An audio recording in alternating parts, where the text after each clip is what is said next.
ప్రభునామానికే మహిమ కలుగునుగాక. కూడి వచ్చిన మీ అందరికీ కర్మల ఆత్మీయ సహవాస సంఘ విశ్వాసులందరికీ మన ప్రభువును ఆయన ప్రియ కుమారుడునైన యేసుక్రీస్తు వారి శ్రేష్టమైన నామంలో శుభములు మరియు అందరికీ వందనాలండి. 51వ కీర్తన మనం ధ్యానం చేసుకుంటున్నాం. కీర్తన 51. ఎంతో చక్కటి నైపుణ్యంతో ప్రవక్త అయిన నాతాను దావీదు ఆత్మను సంధించాడు. బత్షెబతో దావీదు చేసిన పాపం, ఊరియా హత్య, ఇవన్నీ జరిగి సంవత్సర కాలమైంది. మనం ఇదివరకటి కీర్తనలో చూసినట్టుగా అతడు ఎన్ని శ్రమలు అనుభవించినా బహిరంగంగా తన పాపాన్ని ఒప్పుకోలేదు. అతడు సింహాసనం మీద కూర్చుని మామూలుగానే పరిపాలన చేసేస్తున్నాడు. నాతాను దావీదు దగ్గరికి ఒక కథతో వచ్చాడు. పేదవాడు గొర్రెపిల్లను ధనవంతుడు తన ఇంటికి వచ్చిన అతిథికి విందు ఏర్పాటు చేశాడు అనే కథ చెప్పినప్పుడు ఆ అన్యాయానికి దావీదు వెంటనే స్పందించాడు. ఈ పని చేసిన వాడు మరణానికి పాత్రుడు. వాడు ఆ ఒక్క గొర్రెపిల్లకు ప్రతిగా 4 గొర్రెపిల్లలను ఇవ్వాలని తీర్పు చెప్పాడు. దావీదు ఆ మాట అన్న తర్వాత నాతాను దావీదుతో, ఆ మనుష్యుడు నీవే అన్నాడు. నాతాను ఖడ్గముతో వచ్చాడు తన దగ్గరికి అని దావీదు గ్రహించే లోపే ఆ ఖడ్గం దావీదు గొంతు మీద పెట్టబడింది. దావీదు తన సింహాసనాన్ని దిగి వచ్చాడు. అతని ఆత్మలో వచ్చినటువంటి పశ్చాత్తాపపు ప్రవాహాలు ఊబికి బయటకు వచ్చాయి. అంతవరకు లోపల దాగి ఉన్న భావోద్వేగాలు, పశ్చాత్తాపం, ఆందోళన, అవమానం, కన్నీరు ప్రవాహాలుగా వచ్చాయి. తన గుండె దడదడ కొట్టుకుంటుంది. అలాంటి సందర్భంలో దావీదు ఈ కీర్తన రాశాడు. 7 పశ్చాత్తాప కీర్తనలలో ఈ కీర్తన 4వది. దావీదు ఒప్పుకున్నాడు, దేవా నన్ను కరుణించు, నేను ఘోర పాపిని, నేను చాలా పశ్చాత్తాపడుతున్నాను, నా పాపం నన్ను వెంటాడుతూ ఉంది, నేను చేసిన నేరం నన్ను భయపడతా ఉంది. దేవా నా స్వభావమే పాప స్వభావం అని గుర్తు చేసుకో. నేను పాపంలో పుట్టినవాడు, పాపం నన్ను గుడ్డివాడుగా చేసింది అని పశ్చాత్తాపడ్డాడు, ఒప్పుకున్నాడు. పాపం ఏ రీతిగా అతనికి నష్టాలు తెచ్చిందో ఒక 4 విషయాలు మనం చూసాం. పాపం మలినాన్ని తీసుకొచ్చింది, మలినపరిచింది దావీదుని.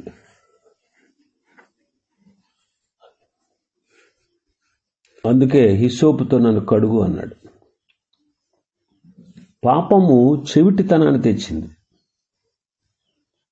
ఉత్సాహ సంతోషాలు నాకు వినిపించు అంటున్నాడు.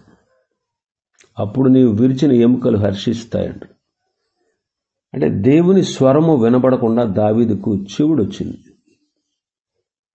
ఒకప్పుడు సితార తీసుకుని భవన గదులన్నీ కూడా సంతోషంతో నిండిపోయేలా వాయిస్తూ పాటలు పాడే దావీదు, అతని అంతరంగం మనోవేదనతో నిండిపోయింది. గతంలో లాగా దేవుని స్వరాన్ని వినగలిగిన ఆత్మీయ సున్నితత్వం దావీదులో ఇప్పుడు లేదు. గతంలో లాగా తన ఆత్మతో పాటలు పాడే స్థితి ఇప్పుడు లేదు. సంతోషంగా, ఉత్సాహంగా దేవుని స్వరాన్ని వినే స్థితిని దావీదు పోగొట్టుకున్నాడు. మూడవదిగా పాపం అవమానం తెచ్చింది. నాలుగవది పాపం నష్టాన్ని తెచ్చింది.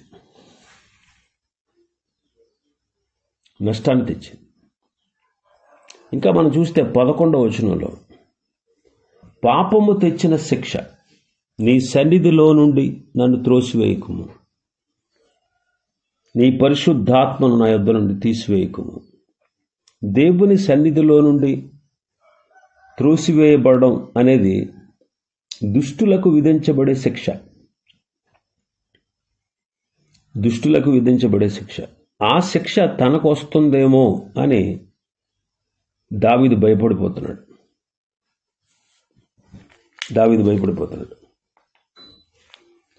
తన యొద్ద నుండి పరిశుద్ధాత్మను తీసివేయవద్దని దావీదు ప్రార్థన చేస్తున్నాడు. బైబిల్లో పరిశుద్ధాత్మను అనే మాట మొట్టమొదటిగా ఇక్కడ మనం చూస్తున్నాం. యెషయా గ్రంథంలో కూడా ఈ మాట రాయబడింది. అక్కడ కూడా ఇశ్రాయేలీలు పరిశుద్ధాత్మను దుఃఖపరిచారని రాయబడింది. ఈ దినాల్లో దేవుని బిడ్డలు పరిశుద్ధాత్మను పోగొట్టుకోరు. ఆయన మీతో ఉండును, మీలో ఉండునని యేసుక్రీస్తు ప్రభువారు చెప్పారు. అయితే ఈ వాగ్దానం పాత నిబంధన పరిశుద్ధులకు ఇవ్వబడలేదు. దేవుని ఆత్మ సౌలు యొద్ద నుండి తీసివేయబడి తనకివ్వబడింది అనే విషయం దావీదుకు తెలుసు. ఆ తర్వాత సౌలును దురాత్మ బాధించింది. ఈ విషయం అతనికి తెలుసు. పాపపు భయంకర ఫలితాల నుండి దేవుడు మాత్రమే తనను విడిపించగలడు అని దావీదుకు బాగా తెలుసు. తర్వాత ఆరోదిగా మనం చూస్తే పాపం వేదన తీసుకొస్తుంది. 12వ వచనం చదివితే, నీ రక్షణానందము నాకు మరల పుట్టించుము. ఈ దినాల్లో క్రైస్తవులకు కలిగే వేదనలో ఎక్కువ భాగం పాపం నుండి వచ్చినదే. ఆ పాపము దాచబడి మనస్సాక్షిని తినేస్తుంది. అది తిరస్కారంగా మాట్లాడడం కావచ్చు, లేదా ఆవేశంతో చేసింది కావచ్చు, లేదా ఒక అబద్ధం కావచ్చు. ఏదైనా సరే పాపము వేదనను తెస్తుంది. దావీదు తన నిరుత్సాహాన్ని పోగొట్టుకోవడానికి మానసిక వైద్యుడి దగ్గరికి వెళ్ళలే, దేవుని దగ్గరకు వెళ్ళాడు. అతనికి రక్షణానందం మరలా కావాలి. మనం రక్షణను పోగొట్టుకోకపోయినా రక్షణ ఆనందాన్ని పోగొట్టుకుంటాం. ఆనందం అనే మాటకు మూల భాషలో వాడబడిన పదానికి అర్థమేంటో తెలుసా? కాంతి, తెలుపు, లిల్లీ పువ్వు అని అర్థాలు ఉన్నాయి. కాంతిగా చక్కని లిల్లీ పువ్వులాగా ఉండేటువంటి ఆనందం తనకు మరలా కావాలని దావీదు కోరుకుంటున్నాడు. పాపము వలన మలినపరచబడిన మనస్సాక్షిని దేవుడు శుద్ధి చేసిన తర్వాత మాత్రమే ఆనందం మనకు మరలా కలుగుతుంది. 7వదిగా పాపము తెచ్చిన ఓటమి. 12వ వచనం చదివితే, బీపాట్, సమ్మతి గల మనస్సు కలగజేసి నన్ను దృఢపరచుము అంటాడు. దావీదుకి ఎప్పటికీ ఇటువంటి పాపంలో పడదలుచుకోలేదు. అటువంటి ఆలోచన అస్సలు రాకుండా దేవుడే చెయ్యాలి అంటున్నాడు. తన సొంత బలముతో జీవితం జీవించాలని ప్రయత్నిస్తే తప్పకుండా ఓడిపోతాడు. తన జీవితంలో ఉన్న ప్రతి పాపపు కోణం నుండి తాను సంపూర్ణంగా శుద్ధుడవ్వాలని దావీదు కోరుకుంటూ ఉన్నాడు. కాబట్టి పాపం మలినం తెచ్చింది, చెవిటితనాన్ని తెచ్చింది, అవమానాన్ని తెచ్చింది, నష్టం తెచ్చింది, శిక్ష తెచ్చింది. వేదన మిగిల్చింది, ఓటమి పాలు చేసింది. కాబట్టి పాపం విషయంలో మనం చాలా జాగ్రత్తగా ఉండాలి. ఈ అధ్యాయంలో ఉన్నటువంటి మూడో విషయం ఏంటంటే దావీదు యొక్క సమర్పణ. 13వ వచనం నుంచి 19వ వచనం వరకు మనం చూస్తే 13వ వచనం, అప్పుడు అతిక్రమము చేయి వారికి నీ త్రోవలు బోధించెదను, పాపులను నీ తట్టు తిరుగుదురు. దావీదు అతిక్రమము చేయు వారికి బోధిస్తాడట. నా స్నేహితుడా, నీ పరిస్థితి నాకు తెలుసు, నేను కూడా ఒకప్పుడు అదే పరిస్థితిలో ఉన్నాను అని ఇతరులకు దేవుని గూర్చి చెప్పడం గొప్ప ధన్యత. వ్యక్తిగత అనుభవం కంటే మించినది మరొకటి లేదు. అందుకే యేసుక్రీస్తు ప్రభు మనకు ప్రధాన యాజకుడయ్యాడు. ఎందుకంటే ఆయన మన బలహీనతలను భరించాడు. అవన్నీ ఆయనకు తెలుసు. ఇంకా 15వ వచనంలో మనం చూస్తే 14-15 వచనాలు, అప్పుడు నా నాలుక నీ నీతిని గూర్చి ఉత్సాహగానము చేయను, నా నోరు నీ స్తుతిని ప్రచురపరచునట్లు నా పెదవులు తెరవమంటారు. రక్తాపరాధం నుంచి నన్ను విడిపించయ్యా, అప్పుడు నా నాలుక నీ నీతిని గూర్చి గానం చేస్తుంది, నా నోరు నీ స్తుతిని ప్రచురపరుస్తుంది అంటాడు. 1 సంవత్సరం పాటు దావీదు పెదవులు మూయబడ్డాయి. అతని మొండి వైఖరి వలన పెదవులు మూతబడ్డాయి. ఈ సంవత్సర కాలంలో తను తప్పు చేసినట్టు దావీదు అంగీకరించలేదు. తాను రాజు గనుక తన ఇష్టం వచ్చినట్లు చేయొచ్చు అనుకున్నాడు. అతని పెదవులు సిగ్గుతో మూతపడ్డాయి. తన భయంకరమైనటువంటి దుష్టత్వం అతన్ని నొక్కేస్తా ఉంది. అతడు నోరు మూసుకుని ఉన్నాడు. ఒకవేళ తన దేవుని గురించి మాట్లాడితే ప్రజలు తనను వేషధారి అనుకుంటారేమో అని దావీదుకు తెలుసు. అయితే దేవుడు అతన్ని విడిపిస్తే అతడు స్వేచ్ఛగా ఉండగలడు. అప్పుడు క్రొత్త జీవితంలో బోధించుట, స్తుతించుట, దేవునికి ప్రజలకు పరిచర్య చేయుట అతని జీవిత విధానంగా మారిపోతుంది. అతడు నేర్చుకున్న మొదటి పాఠం నేరాన్ని గూర్చినది.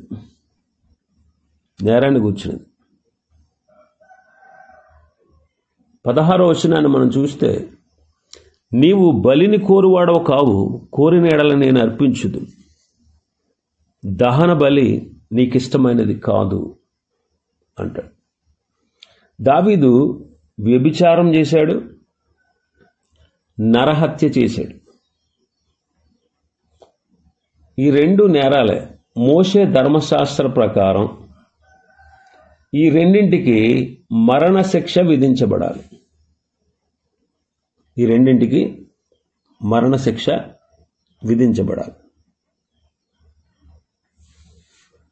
అయితే దావీదు దురభిమాన పాపం కూడా చేశాడు.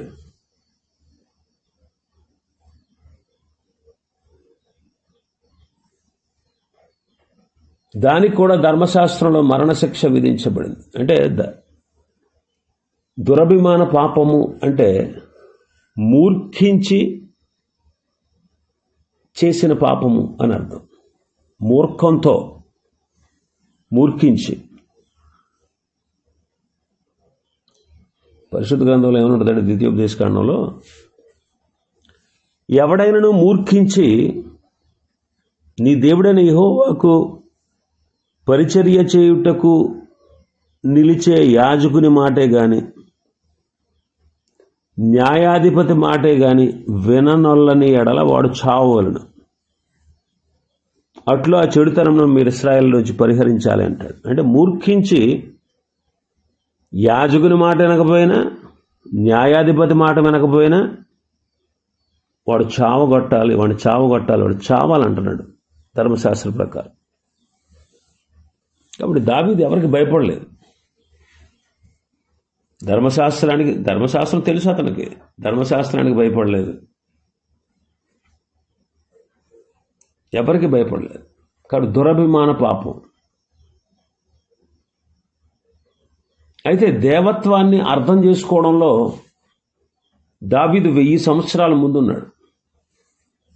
అపొస్తలుడైన పౌలు రోమాపత్రికలో దేవుని న్యాయాన్ని గూర్చి చెప్పినటువంటి విషయాలన్నీ కూడా దావీదు ముందే గ్రహించాడు. లేవీలు చేస్తున్న నానావిధ ఆచారాలు, ప్రక్షాళనలు ఒక ఛాయ మాత్రమే అని దావీదుకు తెలుసు. బలులు అర్పించుట వలన ప్రయోజనం లేదు అని దావీదు ఎరుగును. కానీ లేవీల ఆచారాలన్నిటికీ కర్త దేవుడే అని దావీదుకు తెలుసు. అయితే మానవ స్వభావం, పాప స్వభావం శుద్ధి చేయబడాలి. దావీదు నేర్చుకున్న రెండవ పాఠం ఏంటంటే సంపూర్ణమైన కృపను గూర్చి. 17వ వచనంలో అంటాడు, విరిగిన మనస్సే దేవునికి ఇష్టమైన బలుడు. దేవా, విరిగి నలిగిన హృదయమును నీవు అలక్ష్యము చేయవు అంటాడు. నాతాను దావీదు దగ్గరకు వచ్చి ఉపమానం చెప్పి దేవుడు చెప్పమన్న మాటలు చెప్పినప్పుడు దావీదు పశ్చాత్తాపముతో దేవుని పాదాల దగ్గర పడిపోయాడు. కన్నీరు కారుస్తున్న దావీదును నాతాను చూచి, యెహోవా నీ పాపమును పరిహరించెను అని చెప్పాడు.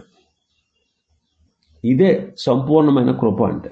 అక్కడ గొర్రెపిల్ల లేదు, ఎద్దు లేదు, పాప పరిహారార్థ బలి జరగల, అపరాధ పరిహారార్థ బలి జరగలేదు. కానీ దేవుడు చెప్పాడు ఏమని? నీ పాపమును పరిహరించెను అని. అది చాలు. పాపి నుండి దేవుడు నిజంగా కోరుకునేది విరిగి నలిగిన హృదయం అని దావీదు ఆ దినాన నేర్చుకున్నాడు. అదే నిజమైన బలి. విరిగిన మనస్సే దేవునికి ఇష్టమైన బలులు అన్నాడు. దేవునికి ఇష్టమైన బలు. పాపం అనేది ఆత్మ సంబంధంగా తేలవలసిందే కానీ ఆచారపరంగా కాదు.